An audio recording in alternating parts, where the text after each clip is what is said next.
Halo guys, perkenalkan nama saya Evi Musarafa. Saya adalah salah satu mahasiswi dari program studi pendidikan guru sekolah dasar Fakultas Ilmu Pendidikan Universitas Negeri Makassar. Jadi hari ini saya diberi kesempatan untuk membahas salah satu materi yang berjudul pemenuhan dan perlindungan hak-hak warga negara Indonesia yang tinggal di luar negeri di tengah pandemi COVID-19 ini. Sebelum kita membahas lebih lanjut tentang materi kita pada hari ini, terlebih dahulu kita akan membahas tentang apa dan bagaimana sebenarnya penyebaran pandemi COVID-19 ini.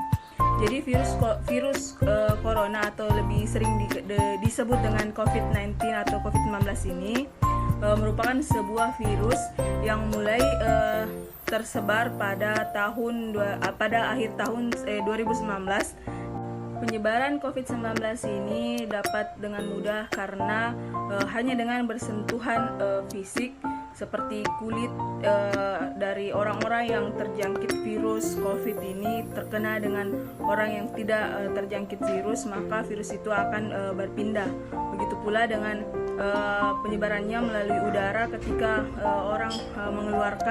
orang-orang yang terjangkit COVID ini mengeluarkan udara dan dihirup oleh orang yang tidak terjangkit, maka sangat mudah untuk tersebarnya virus ini. Jadi penyebaran COVID-19 ini pertama kali berada di Cina, yaitu di Wuhan. COVID-19 atau virus corona ini dapat menyerang sistem pernafasan seseorang.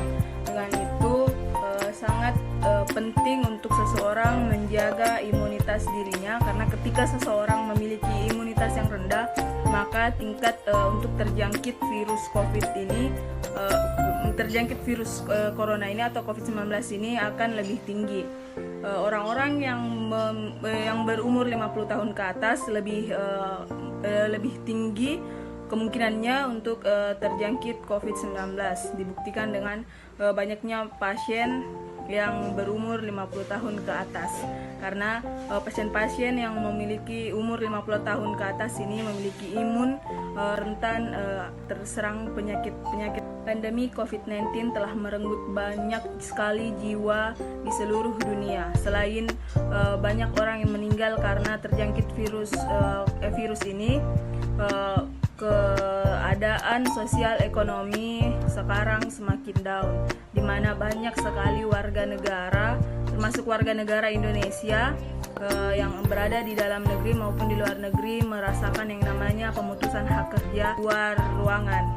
Hal ini merupakan protokol kesehatan dari pemerintah. Jadi itulah tadi gambaran tentang bagaimana dampak dari penyebaran COVID-19 di seluruh dunia, termasuk di Indonesia. Berdasarkan artikel yang ditulis pada web resmi dari Badan Nasional Penanggulangan Bencana, yang merilis sebuah artikel yang menyebutkan bahwa Menteri Luar Negeri Retno Marsudi menyatakan bahwa salah satu prioritas politik luar negeri Indonesia adalah perlindungan terhadap warga negara Indonesia di luar negeri. Prioritas itu menjadi lebih relevan pada saat pandemi COVID-19 ini, seperti yang dihadapi sekarang ini.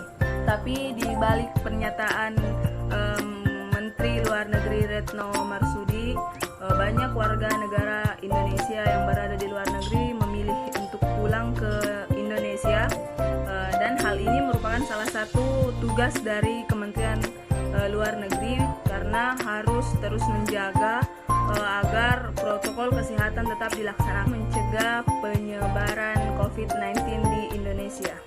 Selain itu, beberapa kedutaan besar Republik Indonesia memfasilitasi warga negara Indonesia untuk pulang ke Indonesia.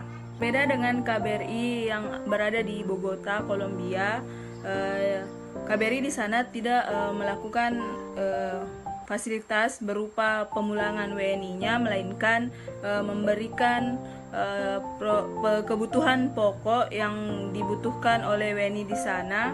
Walaupun jalan di Bogota, Kolombia penuh dengan lika-liku dan rintangan, KBRI Bogota tetap mengusahakan agar paket kebutuhan pokok WNI tetap tersampaikan dengan menggunakan jasa pengiriman barang dan memberikan uang tunai.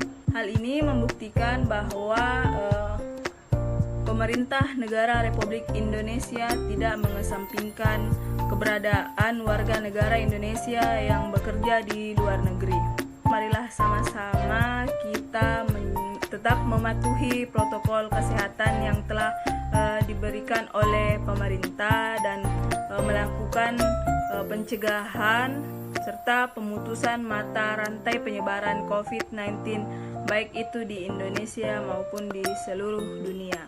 Itulah tadi pembahasan kita tentang pemenuhan dan perlindungan hak-hak warga negara Indonesia di luar negeri di tengah pandemi COVID-19 ini.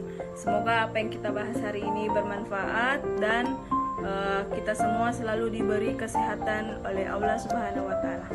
Assalamualaikum warahmatullahi wabarakatuh.